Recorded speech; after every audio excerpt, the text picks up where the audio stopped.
Arrest warrant అంటే ఏమిటి? Arrest warrant లేకుండా పోలీసులు ఎవరైనా అరెస్ట్ చేయవచ్చా? ఈ విషయం అందరూ తెలుసుకోవాలి. ఎందుకంటే పోలీసులు నిన్ను అరెస్ట్ చేస్తున్నాం, పోలీస్ స్టేషన్‌కి తీసుకెళ్తున్నాం అంటే మనం కూడా వెళ్ళిపోతుంటాం. పోలీసులు అరెస్ట్ చేశారని కానీ వారెంట్ లేకుండా ఏ పోలీస్ అధికారి కూడా అరెస్ట్ చేసే అధికారం లేదు. అసలు వారెంటీ అంటే ఏమిటి అంటే ఒక వ్యక్తిని అదుపులో తీసుకోవడానికి పోలీస్ వాళ్ళకి ఉన్న అధికార పత్రం అది. కానిస్టేబుల్ కానీ ఎవరైనా వచ్చినప్పుడు వాళ్ళ సుపీరియర్‌ని ఇచ్చి కోర్ట్ నుండి తెచ్చిన అధికార పత్రం అది ఖచ్చితంగా పోలీస్ వాళ్ళ దగ్గర ఉండాలి. అరెస్ట్ చేసే సమయంలో ఎవరినైతే అరెస్ట్ చేస్తున్నారో అది అతనికి చూపించాలి. అలా చూపించని పక్షంలో నన్ను అరెస్ట్ చేయడానికి నీకు ఉన్న అధికారం ఏంటి అని నిందితుడికి అడిగే హక్కు ఉంది. ఏ విధమైన అధికార పత్రం లేకుండా ఎవరినైనా అరెస్ట్ చేస్తే అది అక్రమ అరెస్ట్ కింద లెక్క.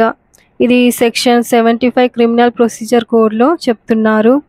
మరి ఏ విధంగా అరెస్ట్ చేస్తారు? పోలీసుల యూనిఫామ్‌లో ఉంటే మరి అతని బ్యాడ్జిని బట్టి అతను పోలీస్ అని తెలుసుకునే అధికారం ఉంటుంది.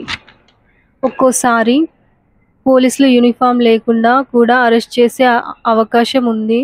అలాంటి సందర్భాల్లో పిఎస్ వాళ్ళ డీటెయిల్స్ అన్నీ చెప్పి నువ్వు ఈ మిస్టేక్ చేశావు, అరెస్ట్ వారెంటీని చూపించి నేను నిన్ను అరెస్ట్ చేస్తున్నాను అని నిందితుడికి చెప్పాలి. నువ్వు వచ్చే నేను నిన్ను అరెస్ట్ చేశాను, నేను తీసుకెళ్తాను అంటే వెళ్ళిపోవద్దు. అరెస్ట్ చేయడానికి కూడా పిఎస్ వాళ్ళకి ఒక ప్రొసీజర్ ఉంది.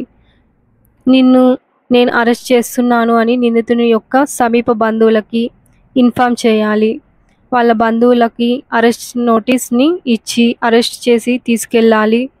వాళ్ళకి ఇంటిమేట్ చేయాలి. వాళ్ళ సంతకం తీసుకోవాలి. అతని సమీప బంధువుల సంతకం తీసుకొని మేము అరెస్ట్ చేస్తున్నామని తీసుకెళ్ళాలి. అతను తీసుకెళ్ళిన తర్వాత పూర్తి బాధ్యత పోలీస్ వాళ్ళదే ఉంటుంది.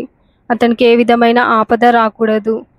అతనిని అన్ని విధాలా రక్షించాల్సిన బాధ్యత పోలీస్ అధికారులదే. మరి అరెస్ట్ చేయడం అంటే ఒక వ్యక్తిని అరెస్ట్ చేస్తున్నాం అని చెప్పి భుజం మీద పిఎస్ వాళ్ళు చేయి వేస్తే అతన్ని అరెస్ట్ చేసిన కిందికే వస్తాడు. అతన్ని లాక్కెళ్లాల్సిన అవసరం లేదు. ఒకవేళ ప్రతిఘటిస్తే అప్పుడు బేడీలు వేసి తీసుకెళ్లే అధికారం పిఎస్ వాళ్ళకు ఉంది. ఇతడు ప్రతిఘటిస్తున్నాడు, వీళ్ళు వెళ్ళిపోతే నాకు నా ఉద్యోగానికి రిస్క్ ఉంది, ఇతన్ని క్షేమంగా తీసుకెళ్లే అధికారం నాకు ఉంటుంది. ఇతను ఏ ఆపద గురైనా బాధ్యత నాదే కాబట్టి అలాంటి సందర్భాల్లో అతనికి బేడీలు వేసి తీసుకెళ్లే అధికారం ఉంది. ఇది పిఎస్ వాళ్ళు అరెస్ట్ చేసే ప్రొసీజర్. మరి అరెస్ట్ చేయడం అనేది అర్ధరాత్రి కానీ తెల్లవారుజామున అరెస్ట్ చేయకూడదు. ఇది దానికో టైం ఉంటుంది. ఇలా ఎవరిని చేస్తారో అంటే హత్య నేరాలు చేసేవారిని, దొంగతనాలు, దోపిడీ చేసే వాళ్ళని, అలాంటి అఫెండర్స్ని నేరాలు చేయడం అలవాటు అయిన వాళ్ళని ఏ పరిస్థితిలోనైనా పోలీసులు అరెస్ట్ చేసే అధికారం ఉంది. ఇది ఏ విధంగా అరెస్ట్ చేస్తారు, అరెస్ట్ చేసే విధానం గురించి తెలుసుకుందాం. మరికొన్ని విషయాలు నెక్స్ట్ వీడియోలో తెలుసుకుందాం.